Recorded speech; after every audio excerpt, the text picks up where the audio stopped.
نحمدہ ونصلی علی رسولہ الکریم اما بعد اعوذ باللہ من الشیطان الرجیم بسم اللہ الرحمن الرحیم وَإِن طَائِفَتَانِ مِنَ الْمُؤْمِنِينَ اقْتَتَلُوا فَأَصْلِحُوا بَيْنَهُمَا۔ ہمیں یہ خبر سن کے انتہائی افسوس ہوا ہے کہ افغانستان نے ہندوستان کے کہنے پہ پاکستان پہ حملہ کیا اور پھر پاکستان نے بھی جوابی کارروائی کرتے ہوئے اپنا دفاع کیا۔ تو یہ عمل انتہائی قابل افسوس ہے کہ دو مسلمان ممالک ایک کافر ملک کے کہنے پہ آمنے سامنے آ جائیں اور پھر افغانستان کو خصوصاً طالبان کو تو پاکستان حکومت کا شکر گزار ہونا چاہیے کہ انہوں نے ہر مشکل میں طالبان کا ساتھ دیا۔ روس نے افغانستان پہ حملہ کیا تو افغانیوں کے ساتھ مل کے پاکستان کے دفاعی اداروں نے وہاں اپنا کردار ادا کیا، روس کو شکست دی اور آج طالبان اس احسان کو فراموش کرتے ہوئے پاکستان پہ حملہ آور ہوئے اور پھر افغانستان کی تجارت وہ پاکستان کے ذریعے ہے اور پاکستان ان سے کوئی ٹیکس بھی نہیں لیتا۔ نیٹو نے اگر افغانستان پہ حملہ کیا تو وہاں بھی خفیہ طور پہ پاکستان نے ان کی مدد کی۔ تو ان تمام صورتوں کے ہوتے ہوئے انہیں اس احسان کا بدلہ وہ تو احسان کی صورت میں دینا چاہیے تھا، نہ کہ پاکستان کے عدلی دشمن کے ساتھ مل کے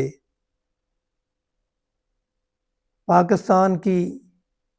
افواج کے خلاف یا پاکستان کی سالمیت کے خلاف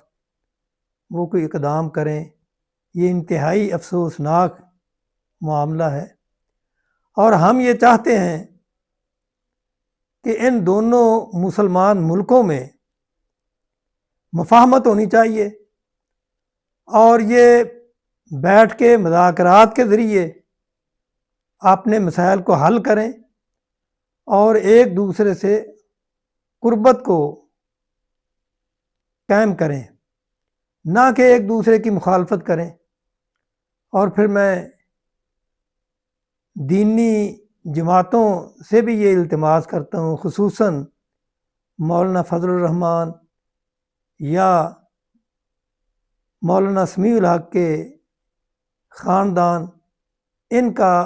بہت زیادہ اثر رسوخ ہے طالبان پہ،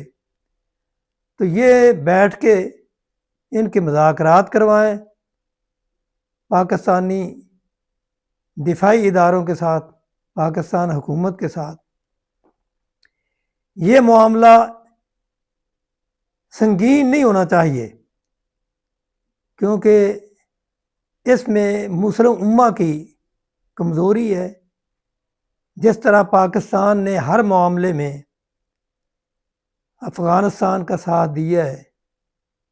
تو افغانستان کو اس کی قدر کرنی چاہیے۔ صحابہ نے بھی جب دو گروہوں کی آپس میں لڑائی ہوئی تو وہاں بھی انہوں نے یہی بات کہی تھی کہ مسلمان کا مسلمان کے خلاف ہتھیار اٹھانا یہ انتہائی سنگین معاملہ ہے، ایسا نہیں ہونا چاہیے۔ جبکہ طالبان خصوصاً وہاں کے وزیر خارجہ جب وہ ایک دینی مدرسے سے دینی ڈگری بھی حاصل کرتے ہیں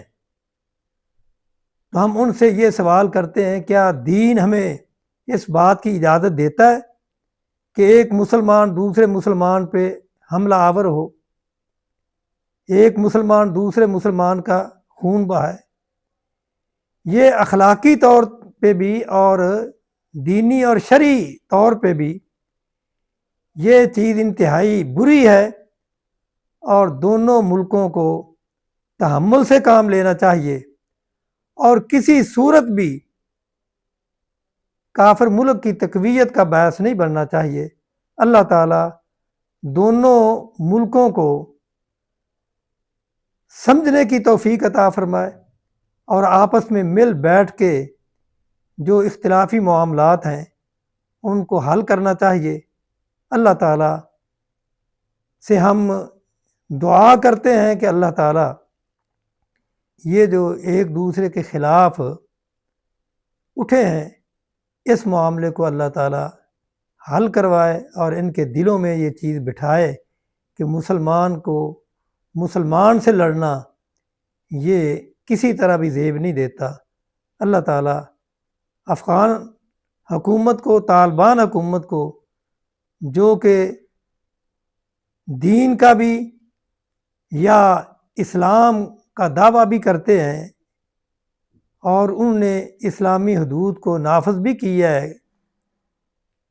تو اس لیے ان کو سوچنا چاہیے کہ کیا اسلام ہمیں اجازت دیتا ہے کہ ایک مسلمان ملک دوسرے مسلمان ملک پہ حملہ آور ہو اور پھر مجبوراً اس کا جواب دینا پڑے؟ اور پھر اس کے ساتھ ساتھ ان کو یہ بھی سوچنا چاہیے پاکستان نے افغانیوں کی کس طرح مدد کی ہے کہ اپنے ملک میں ان کو جگہ دی اور یہاں انہوں نے تجارت کی، مال کمایا، اور آج وہ پاکستان کے خلاف ہیں۔ تو یہ بھی کسی طرح اخلاقی طور پہ بھی جائز نہیں ہے کہ جس پلیٹ میں کھایا جائے، جس سے فائدہ حاصل کیا جائے، اسی کے خلاف سازشیں کی جائے۔ اللہ تعالیٰ سب کو سمجھنے کی توفیق عطا فرمائے۔ وآخر دعوانا ان الحمد للہ رب العالمین۔